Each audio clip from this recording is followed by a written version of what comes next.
Kui me seda emotsiooni ikkagi natuke läbi ei ela, siis me ei saa päriselt aru, mis temaga toimub. Kui ma seda üldse endasse ei luba, on küll mugavam töötada, aga minust on vähem kasu. Kas see tähendabki seda, et psühholoog ise saabki traumakogemuse reaalselt? On olnud juhtumeid, kus on hakanud klienti jälitama oma psühhiaatrit või oma psühholoogi. Me võime nagu muutuda kalestunuks. Me peame olema autoriteedid, aga me peame ikkagi näitama, et ma olen ka inimene. Et see on üsna ainulaadne kogemus tegelikult ju näha inimeste hinge põhja. Nii valus kui see ka ei ole, see sunnib meid arenema. Tere tulemast kuulama ja vaatama Mis mõttes podcasti. Minu nimi on Marta ja ma kutsun teid igal korral avastama mõnda uut ja põnevat nurka vaimsest tervisest.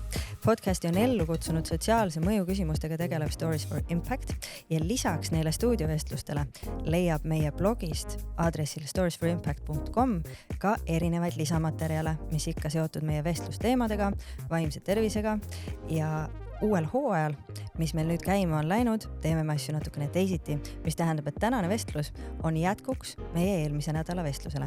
Minu külaliseks on jätkuvalt Marika Paaver. Tervist! Tere! Ja Marika on tulnud täna stuudiosse selle jaoks, et me saaksime arutada teist aspekti ühest suurest küsimusest. Kuidas saab teraapiaga kahju teha? Ja kui eelmises episoodis vaatlesime seda kliendi või patsiendi perspektiivist, siis täna me pöörame selle teraviku hoopis terapeudi enda suunas ja uurime seda, et millised ohud võivad potentsiaalselt terapeuti ennast teraapiaprotsessis valitseda. Marika, sul on väga-väga mitmekülgne kogemus, oled kliiniline psühholoog, psühhoterapeut ja ka õppejõud. Oled Tartu Ülikooli juures ka teadustööd teinud erinevates rollides teadurina ja kaasprofessorina ligi 20 aastat. Lisaks sellele Tartu Ülikooli psühhiaatria kliinikumis oled sa töötanud ennekõike, aga kindlasti mitte ainult meeleoluhäirete, ärevushäirete, söömishäirete, sõltuvushäiretega. Oled litsentseeritud skeemiterapeut, KKT-terapeut ja lisaks on sul veel mõned teraapiasuunad pagasis, mis on osalise väljaõppega. Nii et need erinevad rollid ja see kogemus, ma arvan, annavadki hästi hea põhja, kust uurida, mida sina terapeudina kartma pead. Mis need ohud olla võivad? Tegelikult nagu meeldiks mulle ju rohkem alustada rõõmudest kui ohtudest. Et mingil põhjusel ma ju seda tööd ikkagi endiselt teen, eks ju. Sellepärast keskenduks nagu enne sellele positiivsele poolele kui sellele negatiivsele. Keskendu muidugi, sest see ongi mingis mõttes selline naljakas, ebapopulaarne teemapüstitus meil täna, ma arvan, sest et ma ei tea, alates peaasjade loomisest võib-olla kõige teravamalt, aga on ju nii palju vaeva nähtud, et inimestele seda vaimse tervise teemat üha lähemale tuua, teadvustada, et julgustada inimesi abi otsima. Et täna me vaatame nagu seda teist külge, et aga mida karta. Nii et tõesti meil on ebapopulaarne teemapüstitus, aga mis see siis on sinu jaoks suurim pluss? Et see on hästi, võib-olla üsna ainulaadne kogemus tegelikult ju näha inimeste hinge põhja. Et see on, et me näeme väga erinevaid kihte ja see tegelikult see sunnib meid kogu aeg tegelikult ise olema päris kohal maailma inimeste iseenda kõige jaoks ja see ma arvan, et see on päris arendav töö, mida ma teen iseendale ka.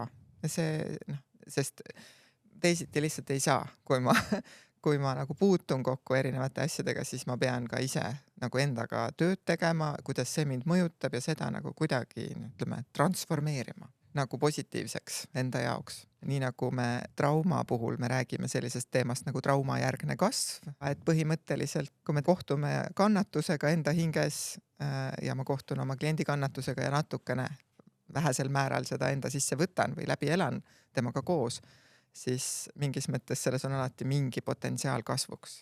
Nii valus kui see ka ei ole, see sunnib meid arenema. Nii et see on nagu, ma arvan, pluss. Et seda näha pealt inimeste arenguid, rõõme, vahel see on selline salajane rõõm, sellepärast, et ega ma seda kellegagi jagada ei saa. et kui ma läksin lapsevanema rollis, eks ju, mul laps lõpetab, ma ei tea, keskkooli või ülikooli ja see on nagu nii suur rõõm, et mis ta teeb, tema saavutused, eks ju, ja siis ma saan uhke emana seal olla näiteks või põhikooli mul enda tütar lõpetab põhikooli praegu, et siis see on nii nagu, et see on nagu uhkus, aga kui mu kliendil tuleb, ma ei tea, välja plaat või ta teeb midagi, ja et siis ma saan selle üle rõõmustada vaikselt. Eks ju, et ma ei saa seda nagu, ma ei ole seal pildis tegelikult, aga ma tunnen seda ja see on ikkagi väga suur asi, et ma saan nii paljude inimeste rõõmudest osa arengutest. Ja kas kliendi endaga saad rõõmustada? Jaa, ikka, siis me saame jagada ja koos rõõmustada ka nende positiivsete kõikide nende kliendid ise ikkagi ju ütlevad seda ja see on nagu hästi suur südamesoojus, kui sellest on hästi kauaks, kui keegi ikkagi ütleb, et ilma sinuta ma ei oleks selles kohas võib-olla või selles on oluline, mis sa oled andnud ja ma arvan, see on nagu sarnane nagu õpetajate rollis, et nemad ka salaja rõõmustavad oma õpilaste üle ja see on ka hästi palju, nii et nad annavad midagi, nad ei oota midagi vastu, aga see on see, et kui sellel lapsel läheb hästi, siis neil on hea meel ja võib-olla see laps väljendab tänu või tema vanemad väljendavad tänu õpetajale, see on oluline. Selle rolli pluss. No, sa tõid selle rõõmu juures kõige esimese asjana välja ka selle iseenda kasvu. Et sina ka kogu aeg läbi nende klientide protsesside kasvad, sest sa ka pead kasvama. Ma võib-olla sellest esimese võimaliku ohuna hakkakski võib-olla kinni, et kas peab kasvama, et see eelmises episoodis ja kõigil, kes ei ole veel kuulanud eelmist episoodi, kus rääkisime, kuidas teraapiaprotsess võib kahjustada klienti, siis Marika, sa mainisid seda, et meil on väga erinevate väljaõpetega spetsialiste, on ju, kui ma õpin ära lihtsalt ühe teraapia suuna, siis ma võtan kätte sisuliselt ühe tööriista, et mul on see haamer ja siis ma näen igal pool naelu, kuhu ma lähen selle haamriga lööma, isegi kui tegelikult on kruvi ja vaja oleks kruvikeerajat. Kutsega spetsialistid puhul me teame, et iga kindla ajaperioodi järel peate uuesti tõestama seda, et te olete vahepeal lugenud teaduskirjandust ja olete kursis eriala viimaste arengutega. Aga mis seal veel on selles, et sa pead kasvama? Mis siis juhtub, kui ei kasva? Me võime nagu muutuda selliseks, ütleme, kalestunuks näiteks. Kui me ise selle käigus ei kasva, me näeme seda lihtsalt me muutume nagu eemaldunuks või teeme seda eemaldunud rollist, seda tööd. Ehk siis kui me seda natukene siiski enda sisse ei võta ja läbi ei ela seda kliendi tunnet, siis me ei ole temaga päriselt nagu koos. Mingis mõttes klient nagu tunneb ka seda, eks ju, et tegelikult ta ei saa sealt seda, mis ta tahab. Me ei saa täpselt enam aru, kui me seda emotsiooni ikkagi natuke läbi ei ela, siis me ei saa päriselt aru, mis temaga toimub.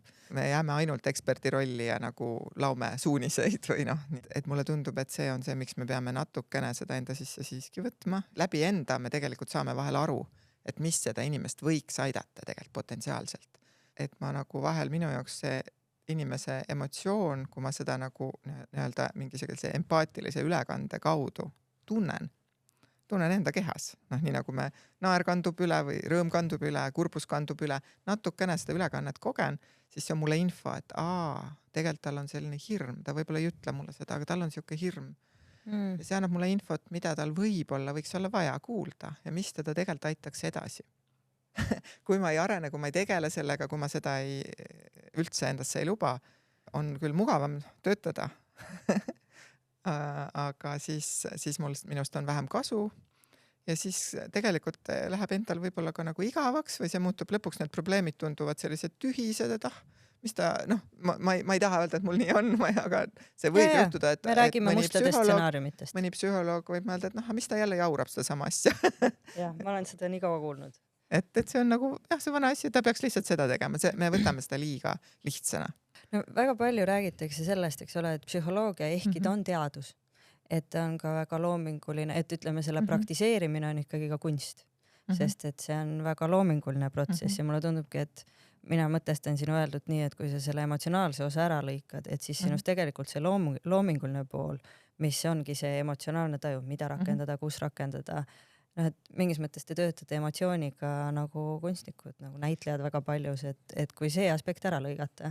Mulle meeldib see nagu võrdlus, et ma olen ise ka mõelnud, et kui eriti siis, kui nagu palju räägitakse teadus- ja tõenduspõhisusest, mis on äärmiselt oluline, siis, aga kui me nagu ainult sellesse jääme või kui me paneme nagu selle kõige ette, et see on ainus oluline asi, et oleks tõenduspõhine meetod, siis me võime tegelikult muutuda robotlikeks, mehaanilisteks ja me tegelikult, et meil see teine pool on see kunstniku pool.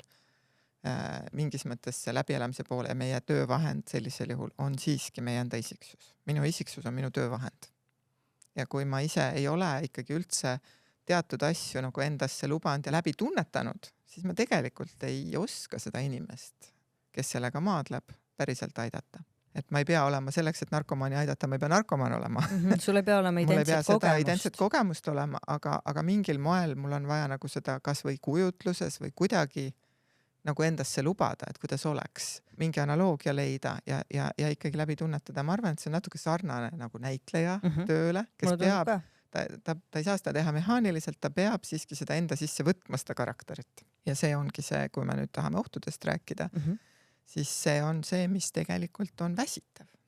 Emotsioonid on alati väsitavad ja et see võtab aega, et nendest taastuda.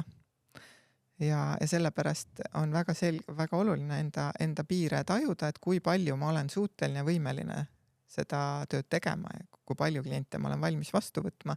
See võib erinevatele inimestele, erinevate meetodite puhul, erinevate klientide puhul olla erineva elukorralduse juures, kui mul on mitu väikest last, kes ka on, kus ma olen hoolitseja rollis või mul on hooldan oma vanemat, mul on hoolitseja rollis, kui mul on isiklikus elus ka palju sellist emotsionaalse hoolitseja rolli, siis ma ei saa nii palju teha seda tööd.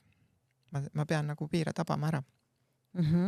Selline viimasel ajal palju räägitud sõna on kaastunde väsimus ja tegelikult me teame, et selliste abistavate elukutsete puhul see ei ole nüüd ainult psühholoogid, eks ole, vaid ma olen kõik meditsiinitöötajad, sotsiaaltöötajad, kõik sellised positsioonid, et see läbipõlemise oht on tegelikult hästi suur.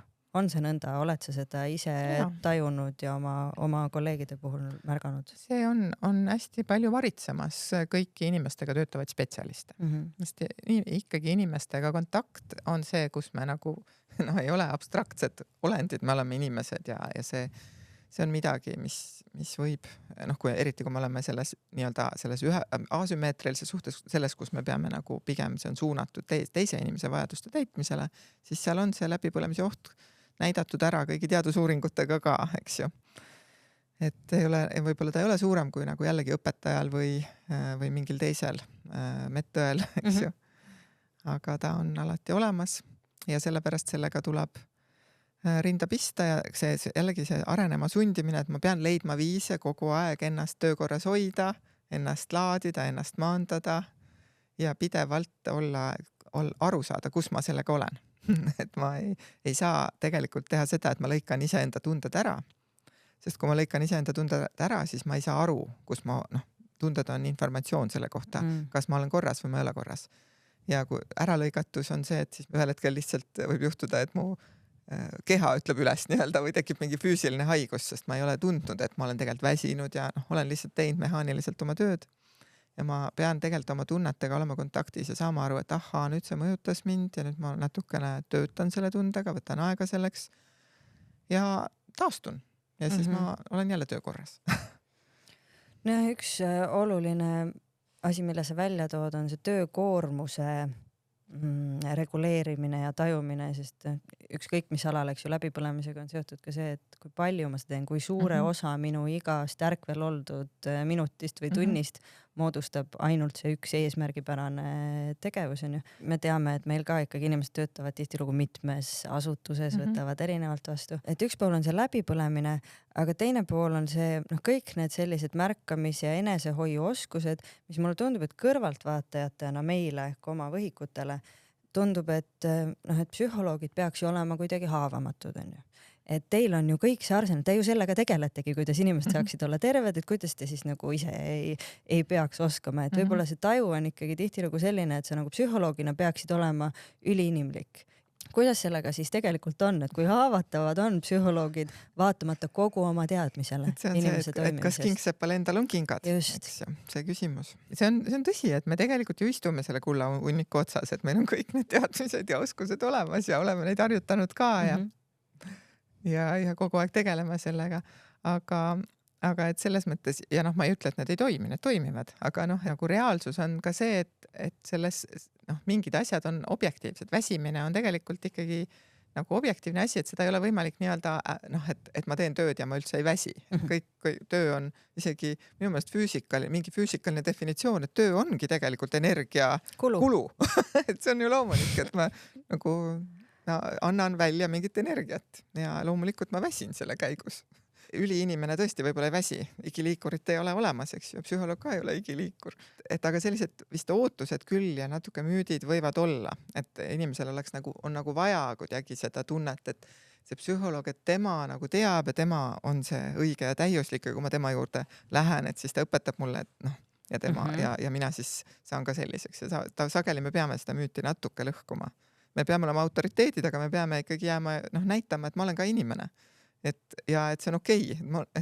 Et väsimine on okei, vead on okei, ebatäiuslikkus on okei. Et see on üldinimlik, see on midagi, mida me ei saa endast kuidagi välja rookida. Ja selle normaliseerimine, ma arvan, et see on okei ja vajalik. Kui ma sind kuulan, ma mõtlen, et ega eeskujulik tegutsemine siin ilmas ei tähenda ju seda, et me ei tee vigu, vaid seda, et kui me neid teeme, et siis me võtame nende eest vastutuse. Et ma nagu mõtlen niipidi, on ju. Et see, et sa oleksid usaldusväärne, et sa mõjuksid usaldusväärse või autoriteetsena, ei tähenda seda, et sa pead olema ilmeksimatu, vaid seda, et sa vastutad nende kohtade eest, kus on nõrkused. Jah.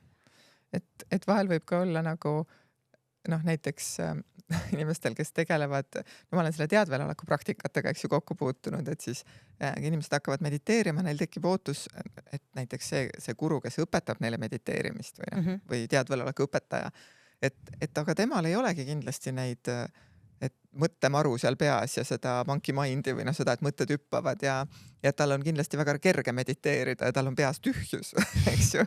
Et sellised arvamused on ja seda, et tal ei ole emotsioone näiteks, et kui Dalai-laama käest küsiti, et tema vist küll kunagi ei vihasta, ta ütles, et oi, ma vihastan iga päev, täna vihastasin 4 korda, et see on nagu normaalne, tunded on normaalsed, eks ju. Ja see, et mõtted hüppavad ja et meie aju on selline, et meie mõtted hüppavad, et see on normaalne, see on aju vaike režiim, mis tegelikult alati, aju on nii ehitatud, et ta toimibki nii. Ja see, et me õpime mingit tehnikat, neid nii-öelda keskendumistehnikat või oma mõtetest enda tagasi kutsumist ei tähenda, et me seda nüüd edaspidi ei peaks tegema. Et see ikka toimib. Ja samamoodi, ma arvan, on selle psühholoogi teemaga, et me väsime ära ja me teeme vigu ja võtame vastutust, ma olen nõus sellega. Et siis me saame kogu aeg tagasisidet selle kohta, et ahaa, see oli nüüd viga, ma pean seda nüüd parandama. Või võib-olla teisiti proovima või see nüüd ei toiminud nii. Et selline täiuslikkuse taotus või mingi kuldstandard, et sellist asja tegelikult ei ole olemas. Kuigi inimestel on see ideaal inimese nagu vahel neil on vajadus, et oleks keegi see kuldstandard. Tahaks, et oleks millelegi alt üles vaadata. Ja, et see vajadus on ja tegelikult mina ma arvan, leian, et see natuke vajab sellist lagundamist, see idee, sest tegelikult selline idee, et me vaatame kellelegi alt üles, see on ka ühiskondlikult, see on natuke teine teema, aga ühiskondlikult suur probleem, kui me paneme kellegi suureks guruks, õpetajaks, riigijuhi kellegi või kultuse juhi nii-öelda, kui me siis kogu aeg nagu enda vastutuse anname ära, ütleme, et tema on see tark ja tema on see suur ja õpetaja, tema teab. See tegelikult tekitab ühiskonnas väga suuri probleeme. Nii et psühholoogi ei saa ka sellele pjedestaalile tegelikult seada. Tundub eluterve mõttena. Mida veel tooksid välja, mis psühholoogi ohustab teraapiaprotsessis? Üks reaalne oht on ülevõetud trauma. Inglise keeles on selline termin vicarious trauma, et see on nagu mingis mõttes on teatud traumeerivaid sündmusi, mille on üks inimene on läbi elanud ja kui see on selline, et see on hästi inimsuse vastane või kus on isiku vastane vägivald ja see on nagu suurem kui üks inimene, et seal on nagu midagi, mis on kollektiivselt väga ohustav, siis on seda suurem on risk, et see trauma on nii suur, et ka see üks terapeut, individuaalterapeut ei suuda seda tegelikult ära taluda, ära hallata, talle tuleb see üle, et inimene räägib sellest ja ka psühholoog kogeb seda, et see on väga õudne ja ta on ka nagu väike laps või väga haavatav selle loo ees. Ja ei suuda siis sellel hetkel nii palju enam olla selleks toetajaks, kes on paigas stabiilne. Et ma arvan, ma olen kuulnud seda sõjaveteranide nagu suust, et kui nad räägivad, mida nad on kogenud kuskil missioonil, et siis psühholoog, kes on tsiviilisik ja ei ole ise sõjas käinud, et see on tardunud selles olukorras ja ta ei suuda ära taluda seda emotsiooni ja olla abiks. Et see on reaalne oht, jah.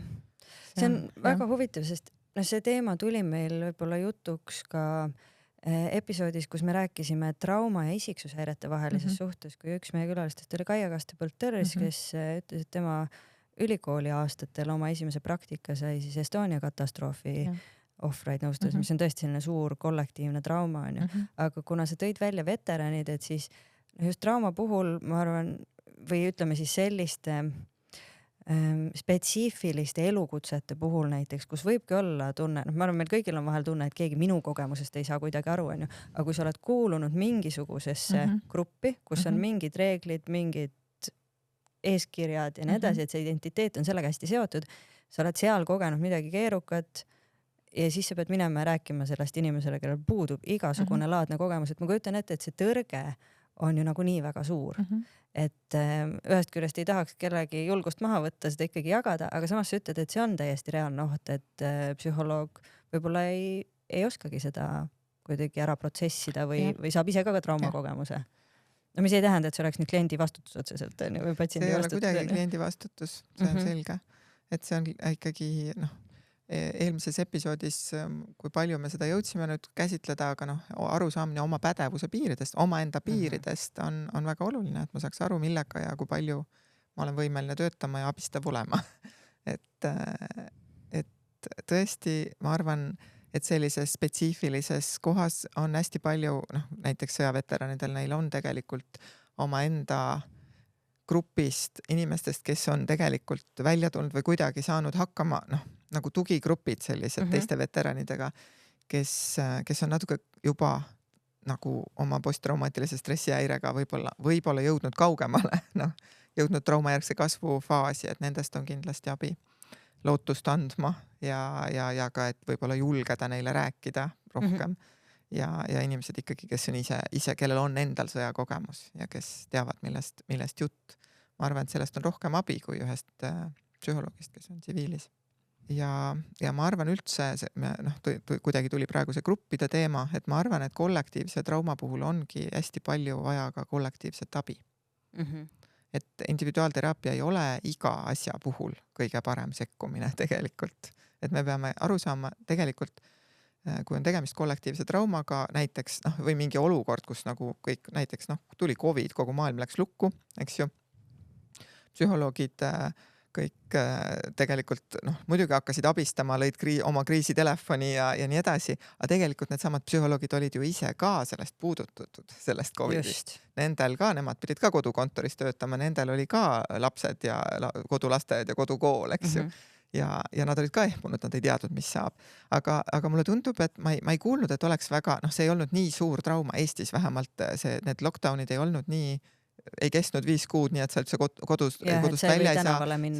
Tegelikult mulle tundub, et hallati päris hästi ära, ei olnud seda, et inimene ise on nii hädas, et ta ei suuda seal kriisitelefonis aidata. Et oli okei, selles mõttes Eesti näitel, aga kui on nagu nüüd, jällegi Ukraina sõda, eks ju, kui tekkis, ma nägin neid Ukraina psühholooge, kes aitasid oma kaasmaalasi just. Ja siis see oli ikkagi, siis oli nii, et kollektiivselt vahel pakuti abi rahvusvahelises organisatsioonis neile Ukraina psühholoogidele ja see oli ikkagi päris seda näha, seda, kuidas need Ukraina psühholoogid ise seda kogevad, nad on ise selles sõjas, nad aitavad see, mida nad näevad ja isegi võttes rahvusvahelises kollektiivis seda vastu, see oli suhteliselt keeruline tegelikult, sest meie enda, ma arvan, Eesti inimesed reageerisid Ukraina sõjale väga tugevalt, eks ole. Tahtsid väga palju abistada, see tähendab nende isiklik vana põlvkondade ülene trauma ilmselt aktiveerus. Ja kellel kuidas, kellel hirmuna, kellel abistamise tungina, eks ju. Et seal on nagu kollektiivse trauma puhul on, ma arvan, abi ongi selline hästi palju kollektiivne, et me teeme seda koos ja see aitab meid tegelikult. Kui seda keegi üksi peab kandma, kui tal ei ole oma kolleegidega, ei saa rääkida sellest üldse, siis on raske ja siis ei ole enam nii palju abi sellest. Arusaadav. Läksime praegu sügavamale kollektiivse trauma poole pealt, aga kui me räägime üleüldse traumast, et ütleme, et sinu vastas istub patsient, kes toob üles mingisugust trauma, mis võib sulle olla inimlikult täiesti mõistetav, aga et see kirjeldus, tema kogemus on niivõrd intensiivne. Kas see sekundaarne trauma või sa ütlesid vicarious trauma. Kas see tähendabki seda, et psühholoog ise saabki traumakogemuse reaalselt, et siis peab tema hakkama arstima oma traumakogemust? See on võimalik. Selles mõttes, et kui me vaatame rahvusvahelist haiguste manuaali, seda klassifikatsiooni, RHK eesti keeles on selline dokument, eks ju, et kus on need sümptomid, mis on posttraumaatilise stressihäire tunnused, siis see on nii, et võib olla, et sa oled ise kogenud seda traumat, võib olla, et sa oled seda pealt näinud, eks ju. Et ka pealt nägemine on traumeeriv. Ja kui ma tegelikult selle ülevõetud trauma puhul pealt kuuldud trauma, see võib samamoodi siiski need sümptomid tekitada. No, arvestades, kust meie vestlus algas ja kuivõrd sa tõid välja, et terapeutilises suhtes see emotsionaalne seotus ikkagi on niivõrd oluline, siis jah, tõepoolest, ega see ei lähe ju nagu haavamatuna kõigist neist protsessidest läbi. Aga kui ma küsin sult, enne kui me jätkame veel selle loeteluga, et sa mainisid seda, et on terapeudi enda vastutus hoida ennast töökorras, mis kõlab nii kohutavalt. See kõlab nagu ikka masinahooldusega peaks tegelema. Ma saan aru, mida selle all mõeldakse, aga et mis see on, mis hoiab terapeudi tugevana, nii et ta saaks olla täpselt nii paindlik, nagu see töö eeldab? Ma arvan, et kõigi psüühiliste probleemide puhul üldse ja emotsionaalsete probleemide puhul hästi oluline on ikkagi see, seda on kõigis teadusuuringutes näidatakse, et üks kõige olulisemaid asju on sotsiaalne toetus tegelikult. Ja antud juhul see on kollegiaalne toetus, nagu ma ütlesin, enne juba rääkisin, kollektiivsed mehhanismid, ja selles mõttes meil on sellised kovisioonid, kus me kolleegidega saame kokku. Aga seleta lahti, mida tähendab kovisioon? On olemas supervisioon ja kovisioon, eks ju. Et kovisioon on selline protsess, kus ei ole üks kõrgem terapeut, kes teisi kuulab ja neid nagu nõustab ja aitab või juhendab, vaid on siis kolleegid võrdsel tasandil. Kolleegid tulevad kokku ja teevad mingit praktikat, harjutavad mingit tehnikat või räägivad mingil teemal, mis võiks olla siis, mis on oluline, mis neile tegelikult raskusi valmistab. Et see on struktureeritud protsess ja et see nagu aitab tegelikult inimesel ennast struktureerida, sõnastada, aru saada, mis tema probleem on, teistelt saab tagasisidet, eks ole, ja see toimib tegelikult, seal on mitu protsessi, mis toimivad, aga üks asi on see on ka nagu selline küünarnuki tunne, sotsiaalne nagu toetus. Ja see on ka päris nagu lõbus kohati, et see tegelikult regulaarselt mina kolleegidega nagu me teeme seda. Ma kujutan ette, et see paneb asjad perspektiivi, aga lihtsalt, et aru saada, et mida te siis teete, sa ütlesid, et räägite sellest, mis sulle raskusi valmistab, ma oletan, et see tähendab, et räägite nii endast, sest et fookuses oled sina kui spetsialist, on ju, aga samas, et sinna sisse võivadki käia ka mõned kliendi, kindlasti anonüümselt, aga ikkagi mul on selline klient, mul on selline patsient, no ma ei tea, mul on siin sein ees, endal jookseb siin juhe kokku, et kas see on see koht, kus sina terapeudina saad jagada neid oma takistusi? Jah, kui mul on mingi raskus ja ma ei saa ise aru, milles see raskus on, näiteks miks, et millegi pärast kliendiga see teema nagu midagi ei lähe edasi või kuidagi tunnen, et klient on ikkagi jätkuvalt kaitseolekus ja me ei saa aru, mis toimub, eks ju, ja ma proovin selle kaudu, et kolleegidega arutada, et sealt võib tulla nagu uusi mõtteid või tagasisidet mulle, et mis on abiks. Et sama toimub siis ka regulaarse supervisiooni käigus, kus on nii-öelda minust keegi terapeut, kes nii-öelda toimib ka ülevaatajana, kes ka hindab seda, kuidas ma tööd teen ja annab mulle selles mõttes sellist hindavat tagasisidet. Aga samal ajal ta sageli siis siuke nagu kõrgema taseme psühholoog, eks ju, kes on seda meetodit kauem treeninud endal ja siis seal toimibki nagu kohati juhendamist, kohati tagasisidestamist, peegeldamist, kohati ka toetust, eks ju. Ja see on nagu selline koht, kus me saame nagu rääkida, küsida, ise kõvasti arutleda. Aga on see valikuline või peaks iga spetsialist osalema koovisioonis või supervisioonis või mis tihedusega see vajalik on? Näiteks psühholoog-nõustaja kutsestandardisse sai see sisse pandud ikkagi, et see supervisioon on kohustuslik. Supervisioonis osalemine, nagu mingis mõttes mitte nii, et ainult nõustajaks saamise algfaasis, vaid ikkagi, et kogu oma karjääri jooksul.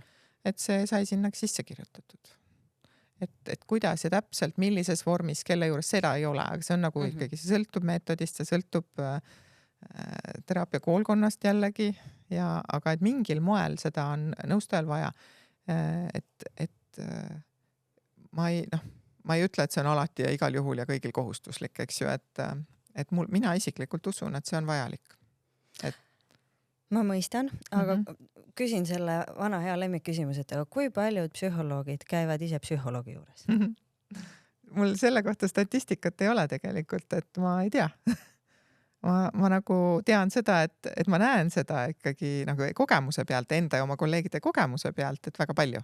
Mulle tundub, et inimestel on tegelikult psühholoogil oleks seda kogemust vaja, et kuidas olla kliendi rollis, et kuidas tal on olla. Et see ei ole kohustus. Ise psühholoogi juures käimine ei ole, näiteks kognitiivkäitumisteraapia koolkonnas see ei ole kohustuslik. Et see on nagu selline, et sa võid käia, sa võid eneseteraapiat teha, supervisioonist nagu piisab. Aga osades psühhoteraapia koolkondades, psühhoanalüütilises või psühhodünaamilises nagu teraapias on see kohustuslik. Et väljaõppe jooksul tuleb ka ise käia. Väljaõppe jooksul just. Jah. Et enne sa ei saagi nii-öelda selleks terapeudiks saada. Et skeemiteraapias see ka ei ole kohustuslik. Aga et see on tegelikult käia selle oma koolkonna terapeudi juures, seal on jällegi need samad, millest me eelmises episoodis rääkisime, need topeltsuhte riskid. Räägi sellest topeltsuhtest, et on see keeruline käia, minna psühholoogina psühholoogi juurde. Mis see oht seal on topeltsuhte kujul?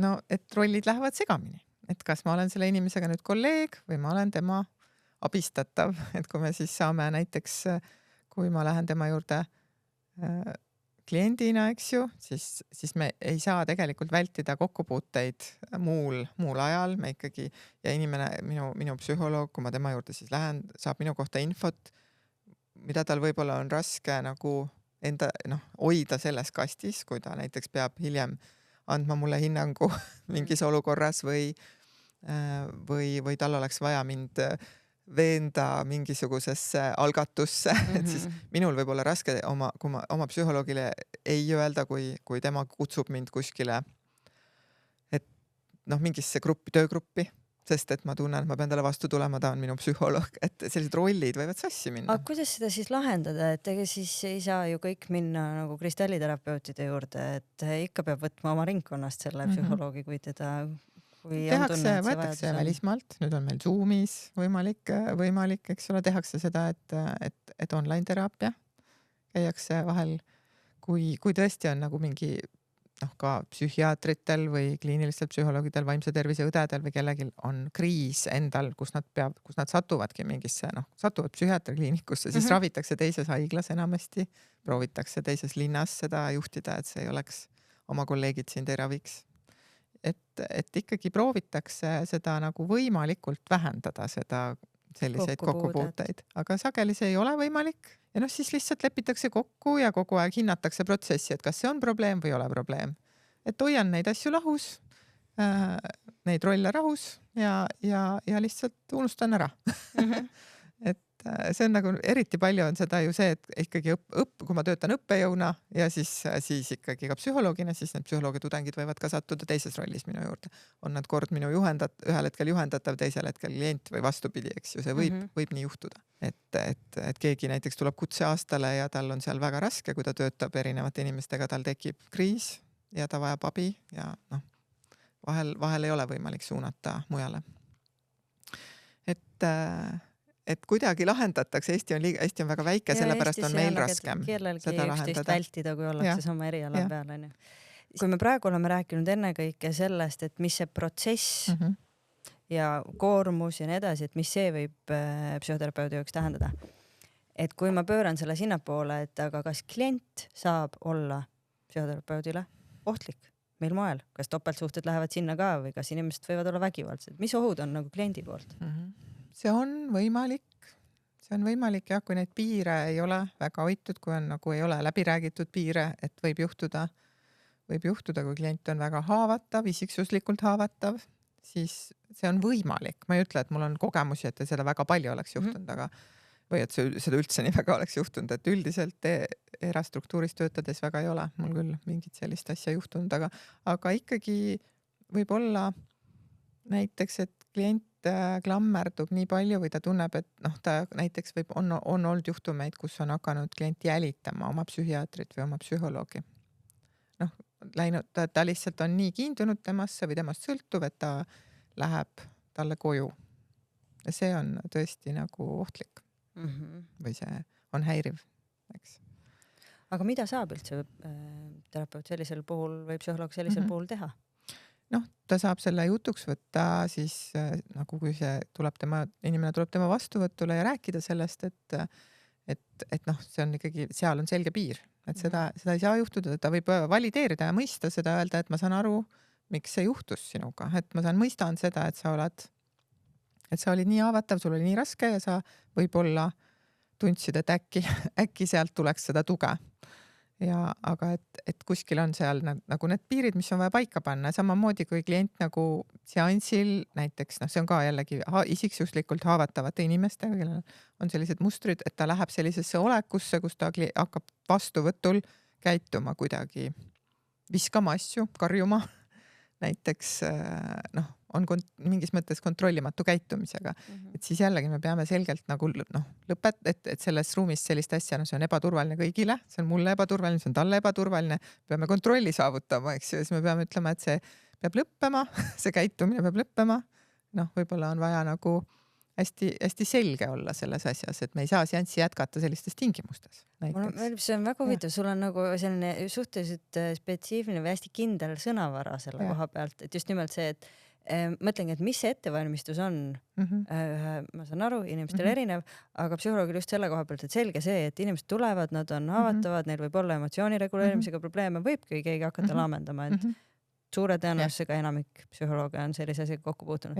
On sul väga konkreetne protokoll, mida sa siis teed, mis terminites sa ennast väljendad, mis hetkel ei, mul protokolli ei ole. Et see on ju, nii nagu piiride seadmine on ju hästi järk-järguline, et mingi võib-olla väga pehme piiri seadmine, et kuule, et kui sa süüdistad, nii näiteks me võime piiri seada nagu empaatiliselt ja selliselt, et kui sa süüdistad mind, et siis tegelikult olen mingis mõttes ma olen nagu ka rünnaku all ja ma lõpuks nagu ei ole võimeline sind aitama, sest ma nagu olen nii süüdi nii-öelda näiteks.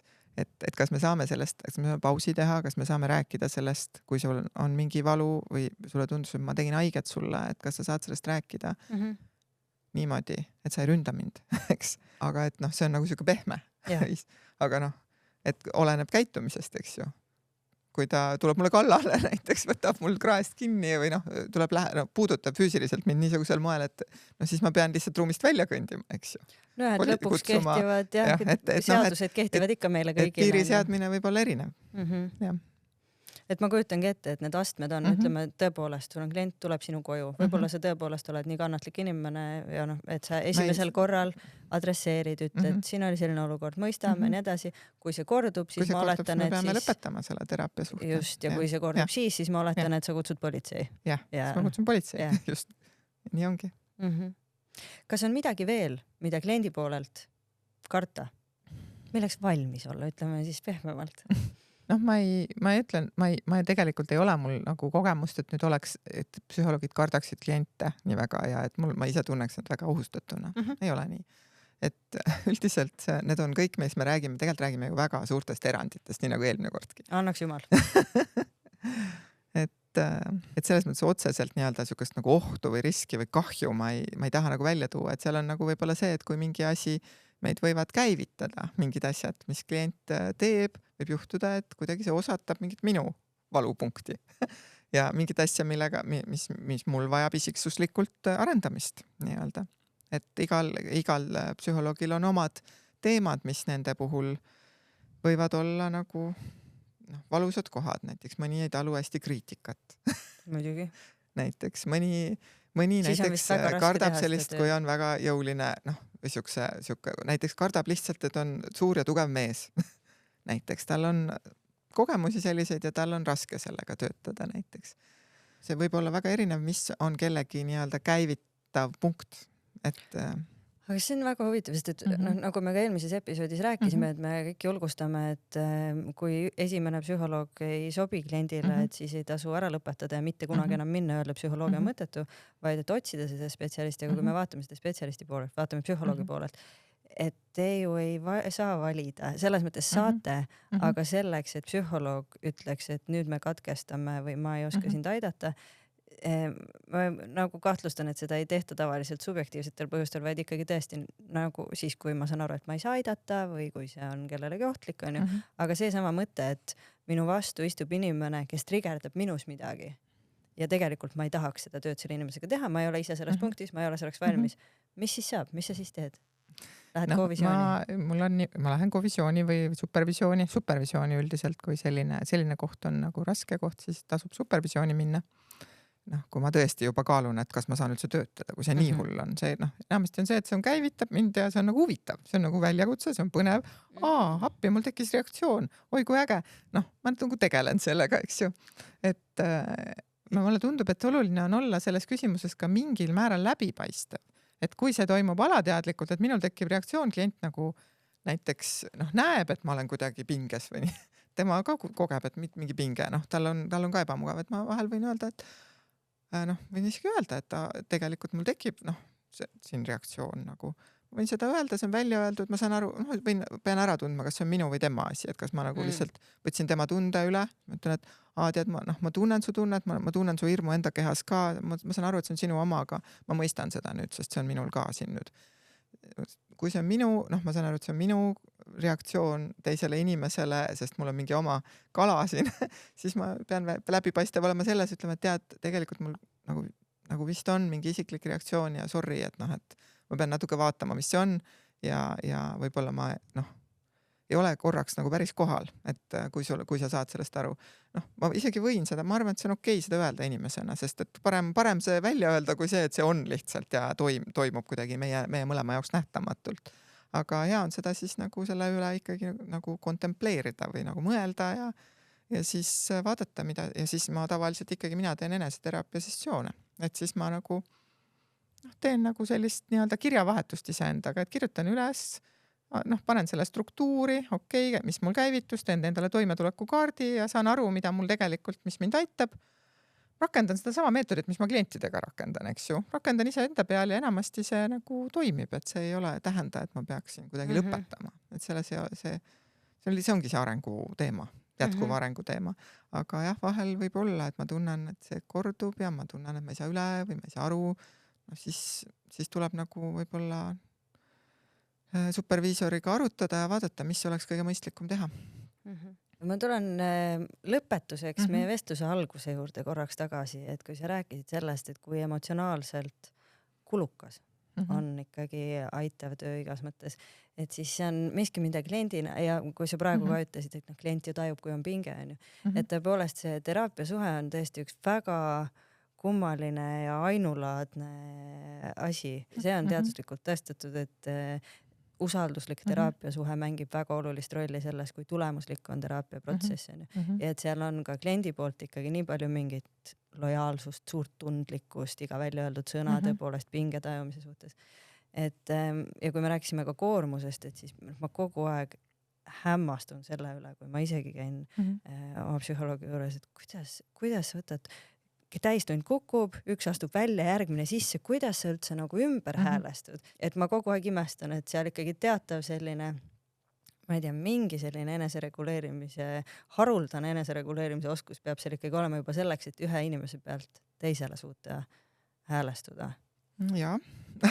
Ma arvan, et see on tegelikult päris, kui ma mõtlen nagu pikalt praktiseerinud psühholoogide peale, siis ma usun, et nad ikkagi väga palju reguleerivad ennast ja tegelevad sellega, et maandada ennast. Ja on muidugi, ühed tehnikad on need, mida seansil teha, teised on koha peal nagu teha, kuidas ennast maandada. Et kellel on mingid kehatehnikad, maandan, keskendun jalataldadele, tulen kohale hingamisele, keskendun. Jaa. Sellised, et ma lihtsalt korraks tulen kohale, nagu korraks nagu pöördun enda poole ja tasakaalustan ennast, eks ju. kui mingi emotsioon tekib või ma olen üle võtnud teise inimese tunde, eks ju, et ma pean ju siis tagasi saama, eks ju, endasse ikkagi. Ja siis on väljaspool ikkagi nagu teraapiat võib-olla nagu mingisugused, nagu tavalised enesehoole praktikad nagu looduses käimine, liikumine, tants, igasugused eneseväljenduse, hästi loomingulised. Ma arvan, praktikad mu kliendid, mu kolleegid teevad palju, kes siis maalib või joonistab või kes mängib pilli või nagu sellised, kus sa hoopis teistsugust asja teed. Et ma ise nimetan seda Peeter Volkonski nipiks läbipõlemise ennetamisel. Et tema ütles niimoodi, et kui ma tõlgin, et siis ma puhkan näitlemisest ja kui ma näitlen, siis ma puhkan laulmisest. Et kui ma teen ühte tööd või ühte asja, siis ma puhkan teisest asjast nii-öelda. Et mul oli kunagi oli veel, kui ma teadlasena ka töötasin, siis oli nii, et laboris nende otsikutega askeldades see oli ikkagi väga, väga hea puhkus sellest teraapiatööst, et hommikul töötasin psühholoogina 8-3, meil olid siis 7-tunnised tööpäevad, sest teraapiatöö on selline, et seda ei saa väga pikalt teha, väga palju teha. Siis läksin pärast laborisse maandasin, oli hoopis teistsugune töö või kirjutamine, näiteks kirjutamist saab teha 12 tundi päevas täiesti ilusti, aga see nagu toimis puhkamisena sellest näiteks teisest tööst ja samas kirjutamisest puhkasin jälle siis, kui ma inimestega rääkisin. Ja praegu võib-olla siis, kui ma õpetan, siis ma nagu puhkan ka sellest kuulamisest, siis saan rääkida mina, näiteks ma praegu puhkan. Siin võib-olla räägin siin podcastis, siis ma puhkan, sest mina räägin rohkem. Tavaliselt ma räägin vähem, kui ma olen inimestega teraapiasessioonil. See on väga äge mõttekäik ja see, et kui me alustasime sellest, et kas teadustööl on mingid teistsugused väljakutsed, et sa tood välja huvitava aspekti, et miks see teadlane praktik mudel võib veel töötada, et kui sellest tihtilugu räägitakse sellises erialaselt üksteist toitvas mõttes on ju, et siis siin on ka see emotsionaalne ja selline enesehoiu tasand juures, et paljud teevad nagu seda terapeudi tööd poole koormusega ja teevad mingit teist rolli täidavad teise osaga, sest seal on nagu mingi limiit on ees minu meelest. Aga tõmban siis praegu siia joone alla ja aitäh sulle, Marika, et sa selle teema lahti rääkisid.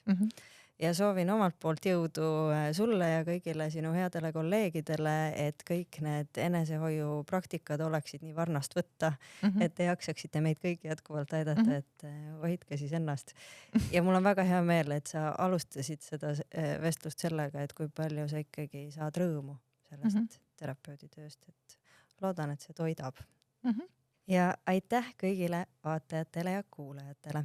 Minu vastas istus täna Marika Paaver, kliiniline psühholoog, psühhoterapeut ja õppejõud. Täna vaatasime me täpsemalt sellesse, et kuidas saab teraapiakahju teha terapeudile endale. Kui teil jäi vahele meie eelmine episood, siis seal rääkisime sellest, kuidas võib teraapia kahjustada klienti, nii et soovitan teil kindlasti ka see üle kuulata. Kui teid need teemad süvitsi huvitavad, siis minge meie kodulehele storiesforimpact.com, kust leiate erinevaid lisamaterjale, mis just nende samade teemadega seotud ja kas meie tiimi või siis meie saate kõnelejate poolt kokku pandud just selleks, et teie saaksite edasi uurida. Kui tänasele vestlus pakkus mõne mõtte, mis oli sinu jaoks huvitav ja millest võiks teistel ka kasu olla, siis ole hea, jaga seda kindlasti sotsiaalmeedias ja ära unusta ka meid selle juurde märkida või tagida, selleks vajalikud lingid leiad sa siit samast selle episoodi juurest. Minu nimi on Marta, kohtumiseni juba järgmises episoodis.